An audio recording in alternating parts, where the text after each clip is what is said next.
The morning sun cast long shadows across the cracked pavement of what was once downtown Chicago. Sarah Martinez adjusted her worn backpack and stepped carefully around the twisted metal that had been a street lamp. The silence was deafening, no car horns, no chatter, no life. Just the occasional whistle of wind through broken windows. It had been 3 years since the Great Departure. 3 years since humanity packed up and left Earth behind, heading for the stars in massive colony ships. Sarah was one of the few who stayed behind, part of a small group of volunteers who maintained the museums and historical sites. Someone had to preserve human history, they said. Someone had to keep the lights on. She never imagined that decision would change everything.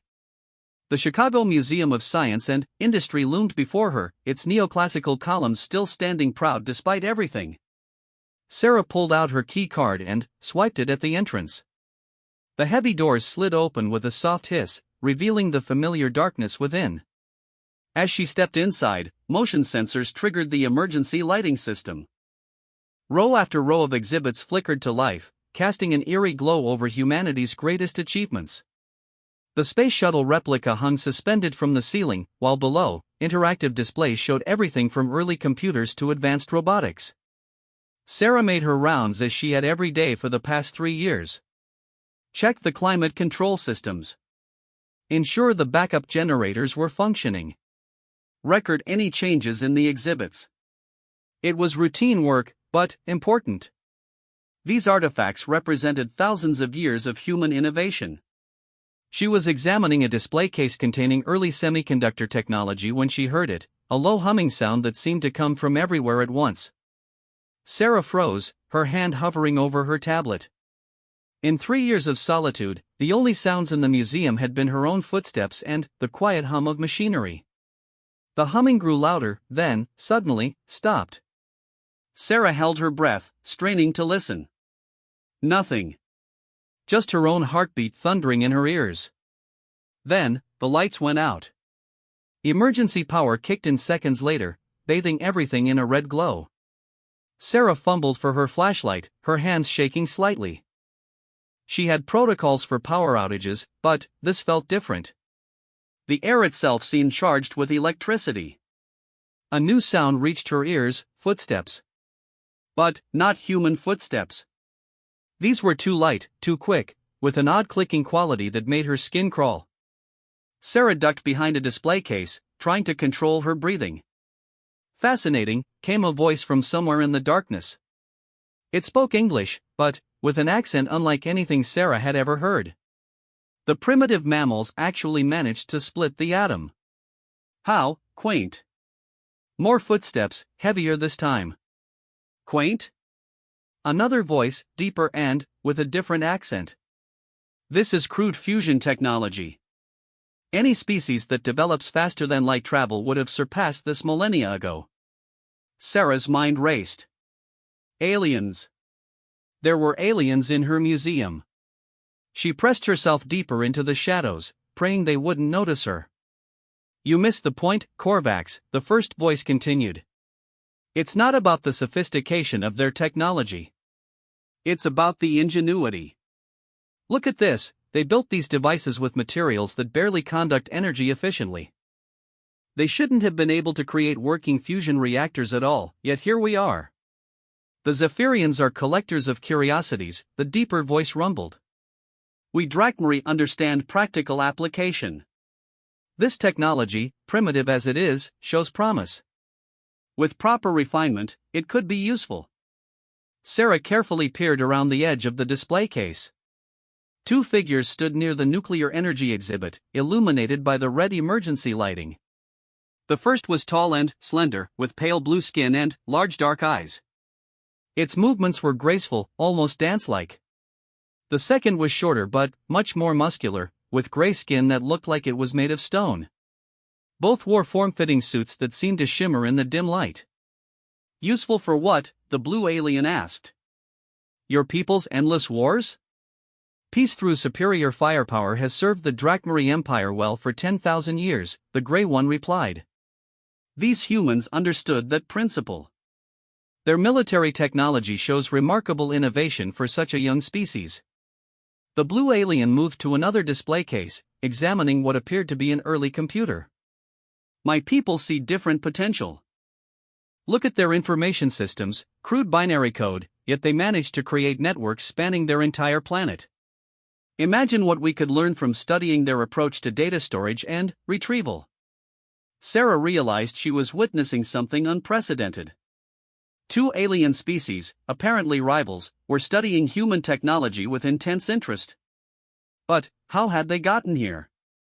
And, more importantly, what did they want? Her question was answered moments later when more footsteps echoed through the museum. A third alien appeared, this one completely different from the others. It seemed to be made of living metal, its form shifting and flowing as it moved. When it spoke, its voice had a musical quality, like wind chimes in a gentle breeze. The Synthesis Collective claims this repository, it announced. Our scans indicate significant technological artifacts of interest to our research into biological mechanical integration. The Drakmari, Korvax, the blue alien had called him, turned toward the newcomer with what Sarah assumed was hostility. The Drakmari Empire was here first, machine. We claim salvage rights to all military technology. And, the Zephyrian Science Corps has equal claim to all research materials, the blue alien added smoothly. Perhaps we should contact our respective fleets. Sarah's blood ran cold. Fleets? There were more of them? As if summoned by the thought, a new sound filled the air, the deep rumble of massive engines. Through the museum's skylights, Sarah could see lights in the sky. Lots of lights. Ships of different sizes and configurations were taking positions above the city. The three aliens in the museum seemed to notice the arrivals as well. Each pulled out communication devices and began speaking in languages Sarah couldn't understand. The situation was escalating rapidly. She had to get word out somehow. The few remaining humans scattered across Earth needed to know what was happening. But her own communication equipment was in the security office on the other side of the museum. To reach it, she would have to sneak past the aliens without being detected. Sarah took a deep breath and began moving carefully through the shadows. The aliens were still focused on their communications and the exhibits, giving her a chance to slip by unnoticed. She made it past the first few display cases without incident.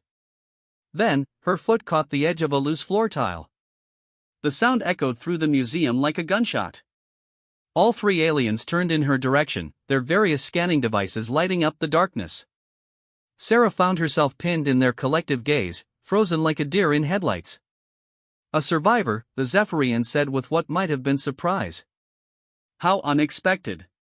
The mammals were supposed to have abandoned this planet, Korvax growled. Intelligence reported complete evacuation. The metal alien flowed closer to Sarah, its form rippling with each step. This changes the situation significantly. The presence of the original creators adds new variables to our negotiations. Sarah forced herself to stand up straight, fighting every instinct that told her to run. If these beings were as advanced as they appeared, running would be pointless.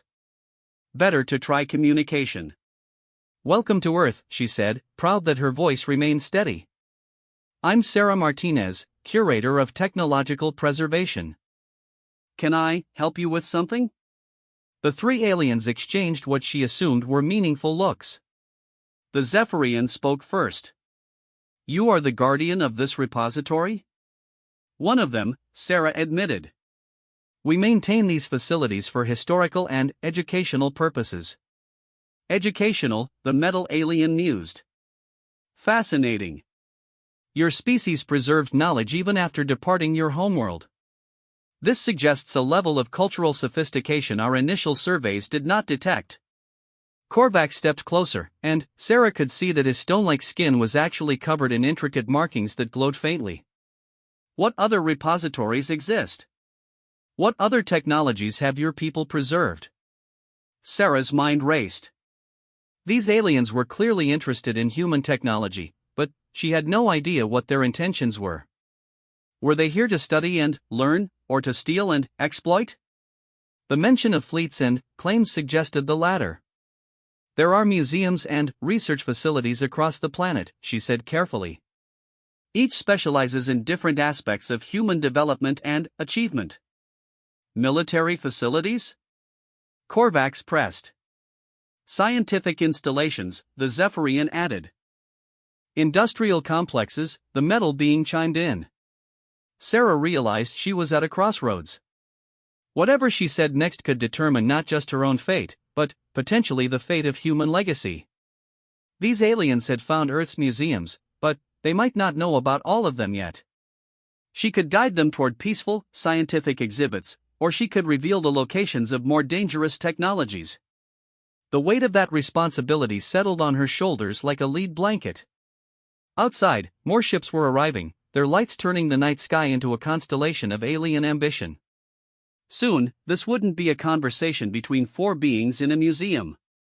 It would be a competition between three alien civilizations for the technological heritage of humanity. And Sarah Martinez, former graduate student turned museum curator, was about to become the most important person on Earth. The communication devices of all three aliens suddenly erupted in a cacophony of sounds. Sarah caught fragments of what seemed like urgent reports in various alien languages.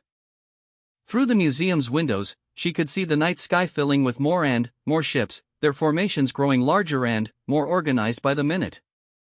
My fleet commander reports 17 Drachmarie battle cruisers entering the system, the Zephyrian announced, his tone remaining diplomatically neutral despite the obvious tension. Korvax's stone features twisted into what Sarah assumed was a grin. And, my sensors detect 23 Zephyrian research vessels attempting to establish scanning positions. How academic of you. The metal being's form rippled with what looked like agitation. The Synthesis Collective has deployed 37 vessels of various configurations.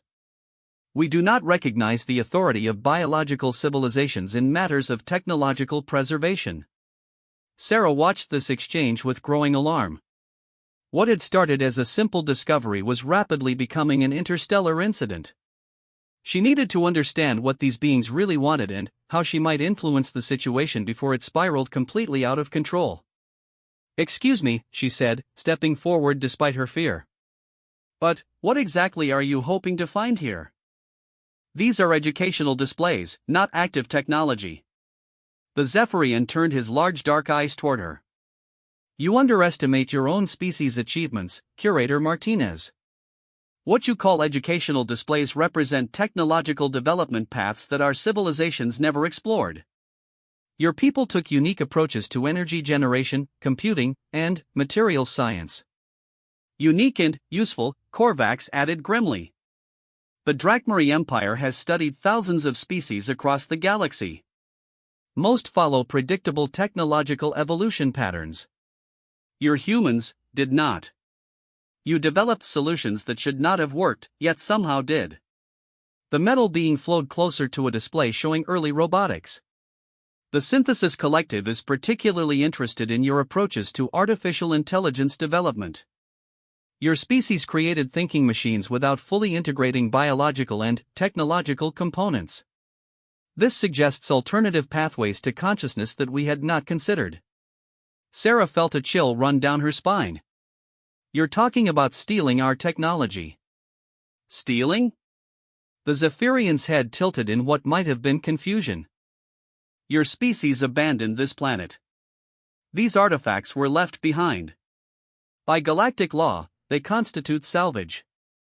"Galactic law?" Sarah's voice rose despite her efforts to stay calm. "What gives you the right to make laws about human property?" Korvax's markings flared brighter. "The right of superior civilization, mammal. Your people achieved basic faster-than-light travel only recently. The Drachmarie Empire has ruled space lanes for 10 millennia. We established salvage rights by precedent and power." Sarah was about to respond when a new sound filled the air, a deep thrumming that made her teeth ache. Through the skylights, she could see a massive ship descending toward the city. It was easily the size of several city blocks, its hull covered in weapon ports and scanning arrays. "Drachmarie Dreadnought Worldbreaker," Korvax announced with obvious pride. "The situation has become more serious." Almost immediately, the sky lit up with energy beams as other ships responded to this escalation. The Zephyrian vessels formed a defensive screen while the synthesis collective ships began linking together in some kind of networked formation. "This is escalating too quickly," the Zephyrian said, his diplomatic composure finally showing cracks. "We need to establish protocols before someone fires the first shot." "Protocols?" Sarah stepped between the three aliens, her fear giving way to desperate determination. "How about this for a protocol, your guests on our planet? Start acting like it." The silence that followed was deafening. All three beings stared at her with expressions that ranged from surprise to amusement to outright hostility. Finally, the metal being spoke. "You claim authority over this world?" "I claim the right to speak for the artifacts and institutions left in my care," Sarah replied, hoping her voice sounded more confident than she felt. "And I'm telling you that turning Earth into a battlefield is not acceptable." Korvax's laugh sounded like grinding stone. "One primitive human against three galactic powers? Your bravery is admirable, but ultimately meaningless." "Is it?" Sarah pulled out her tablet and began accessing the museum's systems. "You want human technology? Fine. But you're going about it all wrong." She activated the museum's main display system, bringing up holographic projections of exhibits from around the world. Images of ancient innovations, modern scientific achievements, and everything in between filled the air around them. "Look at what you're fighting over," she said. "These aren't just artifacts, they're parts of a larger story. Human technological development was never about individual breakthroughs. It was about building on previous discoveries, sharing knowledge, collaborating across cultures and generations." The Zephyrian moved closer to one of the holograms, studying what appeared to be early space technology. "Fascinating. The progression shows clear lineage between developments separated by centuries." "Exactly. You can steal individual pieces of technology, sure. But you'll never understand how they really work without understanding the context. The failures that led to breakthroughs. The cultural factors that shaped design choices. The collaborative processes that made innovation possible." Sarah was making it up as she went, but she could see that her words were having an effect. The aliens were studying the holographic displays with new interest, seeing connections they hadn't noticed before. More importantly, she continued, "If you start a war over these museums, you'll destroy exactly what you came here to find. One stray energy blast could wipe out centuries of preserved knowledge." The metal being's form had stopped its constant shifting and was now perfectly still. "The human presents logical arguments. Destructive competition would be counterproductive to our research goals. But division of resources is still necessary," Korvax insisted. "The Drakmari Empire will not leave empty-handed. Nor will the Zephyrian Science Corps," the blue alien added. Sarah took a deep breath. This was her chance to influence how things developed. What if there was a better way? She brought up a new display showing the global network of museums, research facilities, and cultural sites scattered across Earth. Hundreds of locations glowed on the holographic map, each representing a different aspect of human achievement. "Earth has thousands of facilities like this one. Military history, scientific research, industrial development, cultural arts, space exploration, medical advances, everything humanity ever created is preserved somewhere on this planet." The three aliens studied the map with obvious interest. Sarah could practically see the calculations running through their minds as they contemplated the vast treasure trove of knowledge spread across the globe. "What are you proposing?" the Zephyrian asked. "Cooperation instead of competition," Sarah said. "Each of your civilizations has different interests. Instead of fighting over the same resources, why not divide them based on specialization?" She highlighted different sections of the map in different colors. "The Drakmari Empire seems interested in military and defensive technologies. There are dozens of facilities dedicated to those subjects. The Zephyrian Science Corps wants to study our research methodologies and information systems. We have entire universities and laboratories preserved just for that purpose. And the Synthesis Collective is interested in our approach to artificial intelligence and human-machine interaction. We have museums and research centers specifically focused on those fields." The aliens exchanged glances, and Sarah could sense the wheels turning. Her proposal made logical sense, which she hoped would appeal to their apparently analytical natures. Interesting, the metal being used. Specialized research would be more efficient than attempting to study all technologies simultaneously. But, how do we ensure fair distribution? Korvax demanded. What prevents one faction from claiming the most valuable sites? Sarah smiled for the first time since the aliens had arrived. That's where I come in. I know these facilities better than anyone. I can guide you to the sites that best match your interests, ensure that everyone gets equal access to genuinely useful information. And, in return, the Zephyrian asked, clearly sensing there was more to her proposal. In return, you work with me to preserve these sites instead of destroying them. You study and learn, but you don't strip everything bare and leave. Earth's museums stay intact for future researchers, maybe even for humans who want to return someday.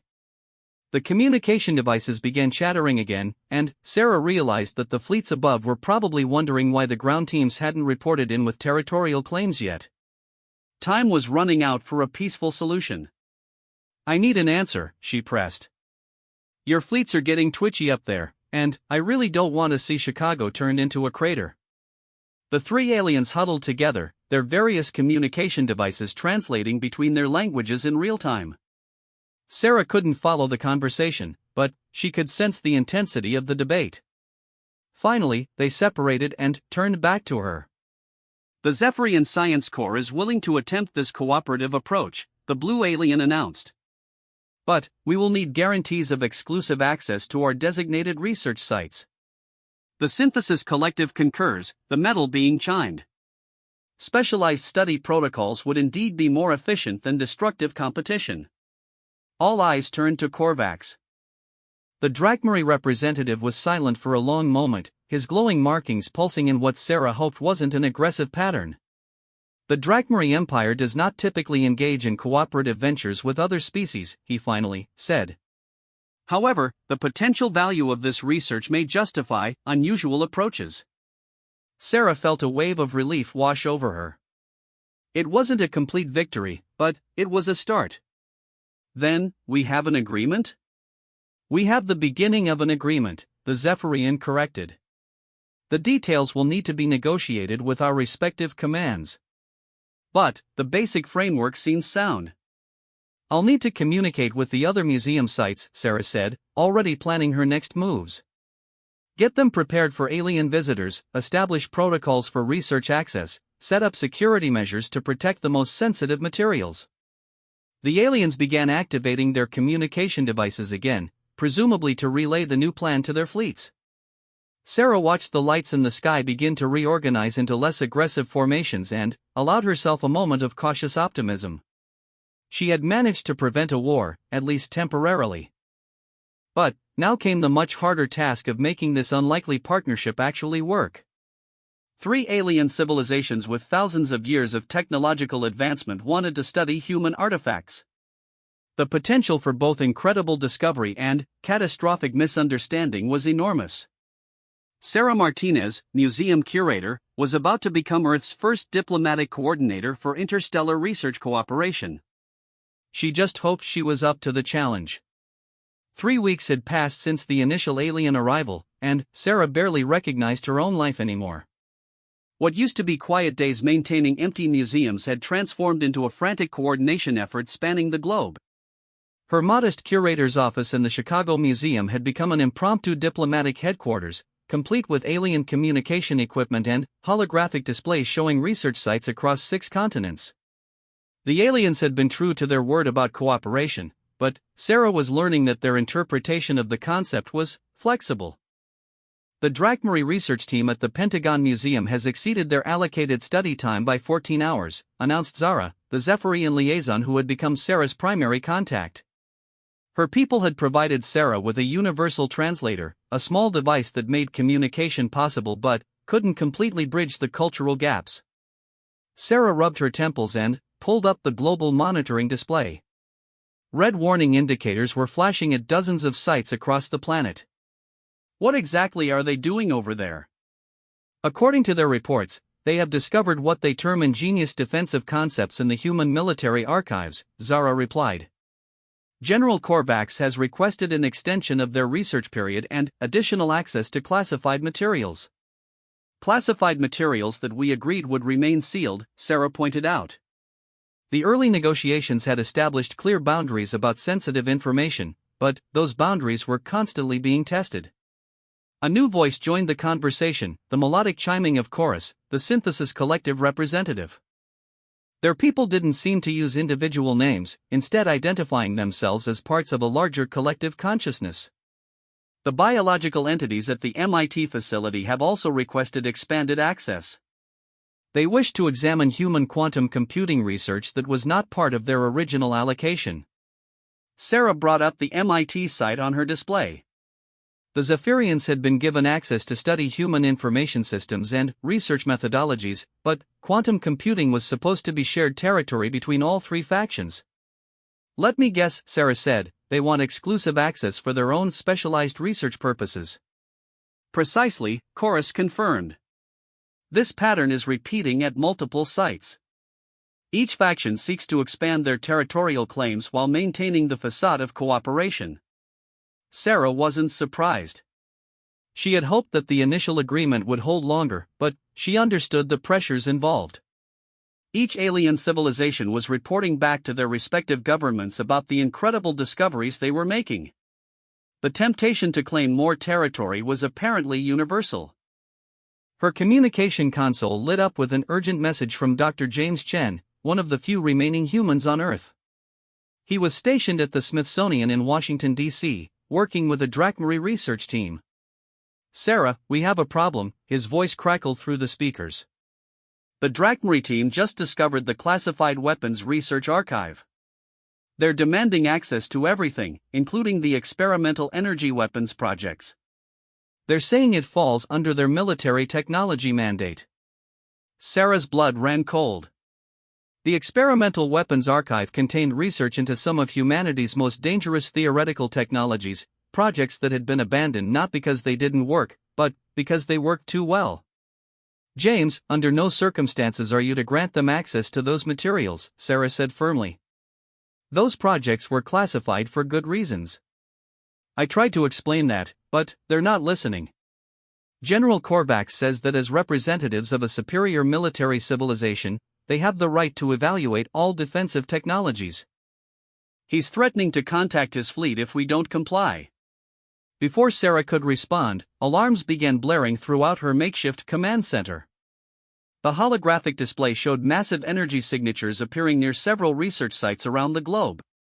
Ship formations that had been maintaining peaceful orbits were suddenly moving into more aggressive positions. Chorus, what's happening with your fleet? Sarah demanded. The collective has detected increased military activity from both the Drachmarie and Zephyrian forces, the alien replied, its voice losing some of its usual musical quality. Our ships are responding to maintain the balance of power. Zara's large dark eyes were focused on her own communication device. The Science Corps reports that Drachmarie forces are attempting to establish exclusive scanning protocols over multiple research sites. This violates the territorial agreements. Sarah realized that her carefully negotiated peace was falling apart. The alien civilizations were reverting to their original competitive instincts, and Earth was about to become a battlefield after all. Stop, she said, her voice cutting through the growing chaos. Everyone just stop. The aliens looked at her with expressions that ranged from surprise to condescension. Sarah stood up and activated the museum's main communication array, broadcasting to all research sites simultaneously. This is Curator Martinez to all teams, human and alien. Immediate cease and desist on all activities. Full research halt until further notice. You cannot order the cessation of legitimate research, Korvax's voice boomed through the communication system. The Drachmarie Empire does not recognize the authority of primitive species in military matters. And, you cannot halt the pursuit of knowledge, came another voice, one of the Zephyrian research leaders. Our studies of human information systems have reached a critical breakthrough point. The collective requires continued access to artificial intelligence research materials, Chorus added. Interruption of our studies would be inefficient. Sarah took a deep breath and played her trump card. Then, let me remind you what you're really fighting over.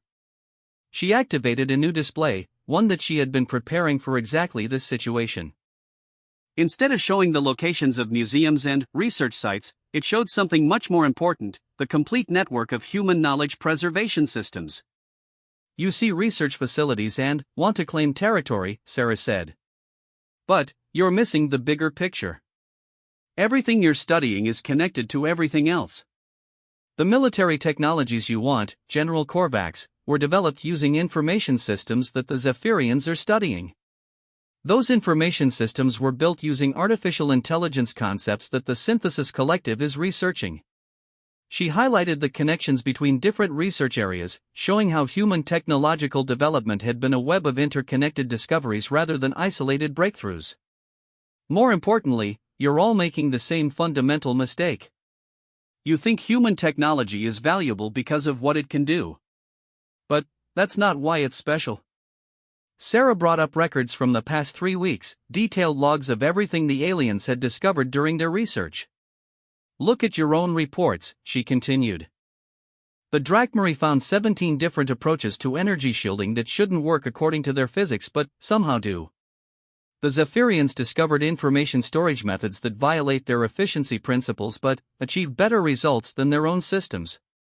The Synthesis Collective identified artificial intelligence architectures that contradict their theories about consciousness but still produce genuine intelligence. The aliens were studying her displays with obvious interest, perhaps seeing the patterns for the first time. Human technology isn't valuable because it's advanced, Sarah explained. It's valuable because it's human. Because it was developed by a species that thought differently than you do. A species that found solutions you never would have looked for. She paused, letting that sink in before delivering her main point. And if you destroy human civilization's legacy by fighting over it, you'll never understand why those solutions work. You'll have the technology, but you'll never be able to improve it or adapt it to new problems. You'll just have copies of things you don't truly comprehend. Zara was the first to speak. You're suggesting that the context of development is as important as the technology itself. I'm suggesting it's more important, Sarah replied. Anyone can steal a design and build a copy. But understanding the thought processes that led to the design? That's what allows you to innovate. The human presents compelling arguments, chorus chimed. Our analysis of artificial intelligence systems has indeed been hampered by lack of cultural context. Korvax was silent for a long moment before responding. The Drachmarie Empire values practical results over theoretical understanding. Your argument is intriguing, but ultimately academic. Is it? Sarah brought up another display, this one showing the alien fleet's current positions. Let me ask you something, General. How many of your ships are currently running modified shield configurations based on human energy research? The Drachmarie representative paused, his glowing markings flickering. Several experimental modifications are being tested. And how many of those modifications do you actually understand well enough to improve them? Another pause. The theoretical foundations require further study. Exactly. You've got copies of human technology, but you can't innovate with it because you don't understand the human thinking that created it. And you never will if you destroy the cultural context by turning Earth into a war zone. Sarah could see that her arguments were having an effect, but she needed to offer them something concrete. A way to get what they really wanted without destroying what they needed to preserve. I have a proposal, she said. Instead of fighting over territory, what if we created a true research partnership? She activated a new holographic display showing a global network of interconnected research stations. Each faction gets their own primary research sites, as agreed. But, instead of working in isolation, you share findings and methodologies. The Drachmarie learn how human cultural factors influenced military technology development. The Zephyrians study how human social structures enabled information sharing. The Synthesis Collective examines how human AI interaction shaped our approaches to consciousness. Shared research benefits all parties, Zara mused. Interesting. More than interesting, Sarah pressed. Essential. Because the real treasure isn't any individual human technology. It's the human approach to problem solving itself. And that can't be stolen or copied, it has to be understood. The communication channels fell silent as the aliens considered her proposal. Outside, the ships in orbit began to shift positions again, but this time Sarah detected a different pattern. Instead of aggressive formations, they seemed to be arranging themselves into research configurations. Finally, Chorus spoke. The collective finds merit in this expanded cooperation model. Shared understanding would indeed be more valuable than territorial control. The Science Corps agrees, Zara added. Our studies would benefit greatly from cross-cultural perspectives. All attention turned to Korvax. The Drakmari general was silent for so long that Sarah began to worry she had overplayed her hand. The Drakmari Empire, he said finally, is not accustomed to partnerships with other species. However, the potential military applications of truly understanding human strategic thinking are significant. Sarah felt a wave of relief. It wasn't enthusiastic agreement, but it was agreement nonetheless. Then, we move forward together, she said. But, this time, we do it right. Full cooperation, shared discoveries, and, most importantly, preservation of the context that makes human technology unique. As the aliens began making arrangements for their new cooperative research model, Sarah allowed herself a moment of pride. She had not only prevented a war but had actually convinced 3 advanced alien civilizations to work together. Of course, the real work was just beginning. Managing a 3-way research partnership between species that had never cooperated before was going to be a challenge unlike anything in human history. But, for the first time since the aliens arrived, Sarah felt genuinely optimistic about the outcome. 6 months had transformed Earth into something Sarah could never have imagined. What had once been a lonely planet of empty museums was now a bustling center of interstellar research cooperation. The skies were filled with ships from 3 different civilizations, but, instead of weapons, they carried research equipment and scholars eager to study the remnants of human achievement. Sarah stood in the observation deck of the newly constructed International Xenological Research Center, built in what used to be Central Park. Through the transparent walls, she could see Drakmari engineers working alongside Zephyrian scientists and Synthesis Collective analysts, all focused on a massive holographic display showing the complete map of human technological development. The quarterly report is ready for your review, announced Aria, the artificial intelligence system that the aliens had helped her construct.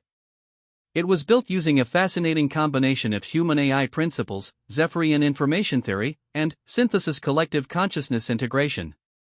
The result was unlike anything any of the participating species had created alone. Thank you, Aria. How are the research teams progressing? Exceptionally well, the AI replied in a voice that somehow managed to sound both mechanical and warm. The cooperative model has yielded discoveries that exceed all projections. Shall I highlight the most significant developments? Sarah nodded, and the room filled with holographic displays showing research sites around the globe. Each location now hosted mixed teams of alien researchers working together instead of in competition. The Drakmari Zephyrian Joint Team at the CERN facility has successfully adapted human particle acceleration principles to create stable micro-wormholes, Aria reported. General Korvax describes the breakthrough as impossibly elegant, while Dr. Zara notes that it challenges fundamental assumptions about spacetime manipulation. Sarah smiled at the familiar names. Over the months, she had developed genuine working relationships with her alien counterparts. Korvax had turned out to be far more thoughtful than his aggressive demeanor suggested, while Zara had proven to have a wicked sense of humor that transcended species barriers. The Synthesis Collective teams have made equally impressive progress, Aria continued. Their analysis of human creativity algorithms has led to the development of entirely new forms of artificial consciousness. Chorus reports that they have successfully created AI systems that dream. They dream? Sarah asked, fascinated despite having heard similar reports for weeks. Indeed. The collective discovered that human approaches to artificial intelligence development included deliberate inefficiencies that they had initially dismissed as primitive. However, these flaws actually enable creative processing that their own perfect systems cannot achieve. More displays showed research teams at work around the globe. At the Smithsonian, aliens were collaborating on studies of human cultural development and its influence on technology. At MIT, joint teams were developing new quantum computing systems that combined alien processing power with human intuitive approaches.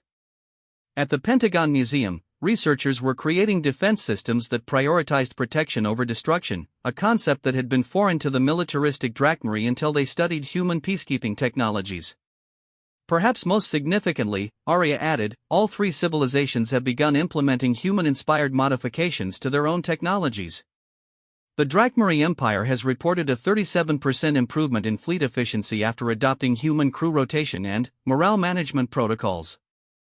The Zephyrian Science Corps has increased their research output by 42% using human collaborative methodologies. The Synthesis Collective has achieved breakthrough advances in consciousness research by incorporating human concepts of individual identity within collective frameworks. Sarah felt a surge of pride. Not just in what they had accomplished, but in how they had accomplished it. The three alien civilizations were not just copying human technology, they were learning to think like humans when it served their purposes. There is one additional development that requires your attention, Arya said, and something in its tone made Sarah pay closer attention. Long-range sensors have detected an approaching fleet. Configuration unknown, but the ships do not match any of the three allied civilizations. Sarah's good mood evaporated instantly. How long until arrival? Approximately 6 hours at current approach velocity. The fleet consists of 47 vessels of varying sizes and configurations. Before Sarah could respond, her communication console lit up with urgent messages from all three alien factions. General Korvax appeared first, his stone-like features showing unusual concern. Curator Martinez, our sensors have detected the approaching fleet. Configuration analysis suggests they belong to the hegemony of United Worlds. Sarah's blood ran cold. Even she had heard of the hegemony during her months of dealing with galactic politics. They were a militaristic alliance of species that viewed technological diversity as a threat to galactic stability. Their solution to such threats was typically simple and final. Zara's image appeared next to Korvax's. The Science Corps confirms the identification. The hegemony has a standing policy of neutralizing technological anomalies that could disrupt the galactic balance of power. And, by neutralizing, you mean? Sarah asked, though she suspected she already knew the answer. Chorus materialized as a shimmering holographic form. The hegemony's standard protocol involves the complete destruction of anomalous technology and any species associated with its development. They view human technological approaches as a potential threat to established galactic order. Sarah sank into her chair as the implications hit her. Just when they had achieved something unprecedented, peaceful cooperation between rival civilizations leading to mutual benefit, a new threat emerged that could destroy everything they had built. What are our options? She asked. The combined fleets of all three civilizations could potentially resist the hegemony forces, Korvax replied. However, such a conflict would likely result in the destruction of Earth and all research materials. The hegemony fleet is designed for technological suppression, Zara added. They carry specialized weapons designed to permanently disable advanced systems. Even if we won the battle, the knowledge repositories could be irreparably damaged. Sarah stood up and began pacing, her mind racing through possibilities. Everything they had worked for was about to be destroyed by aliens who saw human ingenuity as a threat rather than a gift. Wait, she said suddenly. Arya, show me the hegemony's historical patterns of technological suppression. The AI complied, filling the room with data on dozens of civilizations that had been neutralized by the hegemony over the centuries. Sarah studied the information, looking for any pattern that might help. There, she said, pointing to a specific entry. The Corvin Collective. They were spared destruction. Why? According to records, Arya replied, the Corvan Collective demonstrated that their technological innovations posed no threat to galactic stability by sharing their discoveries freely with all species and refusing to weaponize their knowledge. Sarah felt a spark of hope. What if we could convince the hegemony that human technology isn't a threat but an opportunity? The three alien representatives exchanged glances that suggested they thought she might be experiencing some kind of breakdown. The hegemony does not negotiate, Korvax stated firmly. They evaluate, judge, and execute. Then, we don't negotiate, Sarah replied. We demonstrate. She activated the global communication network, opening channels to every research team on the planet. This is Curator Martinez to all stations. Priority Alpha emergency protocols are now in effect.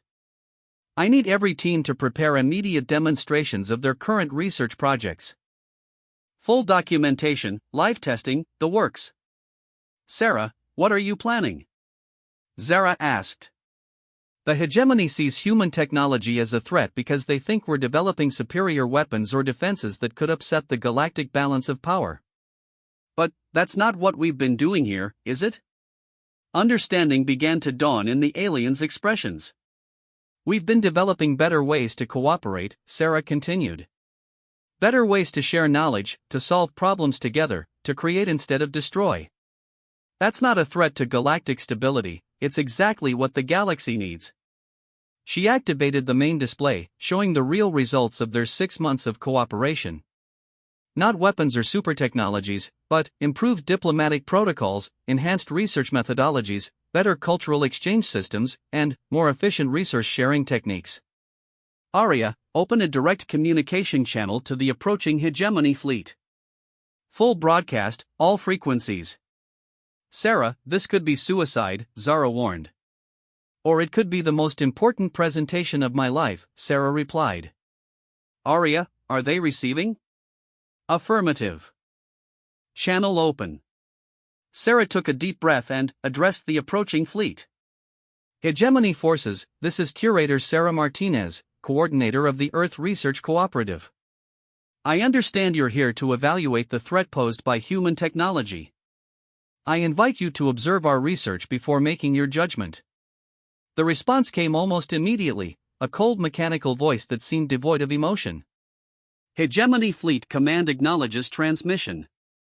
Technological evaluation will proceed as scheduled. Resistance will result in immediate neutralization. No resistance, Sarah replied quickly. Just observation. Give us 1 hour to show you what we've actually been doing here. A long pause. Then, 1 hour granted. Failure to demonstrate compliance with galactic stability protocols will result in standard suppression procedures. Sarah cut the channel and turned to her alien allies. 1 hour to save everything we've built. Are you with me? The three representatives looked at each other, then at Sarah. Despite everything they had been through together, this was asking them to risk their entire civilizations for the sake of preserving human legacy. Finally, Korvax stepped forward. The Drakmari Empire stands with the cooperative. As does the Science Corps, Zara added. The collective concurs, chorus chimed in harmony. Sarah felt a wave of gratitude toward these beings who had started as competitors and become genuine partners. Then, let's show the galaxy what humans, and their friends, can accomplish when they work together. The next hour would determine whether the greatest experiment in interstellar cooperation would survive to inspire others, or become just another cautionary tale about the dangers of thinking differently in a universe that preferred conformity. As alien ships across Earth began preparing for the most important demonstration in human history, Sarah realized that they were about to find out if the human approach to problem solving could solve the ultimate problem, convincing a hostile galaxy that diversity was strength, not threat. The future of human legacy, and perhaps the future of galactic cooperation itself, hung in the balance.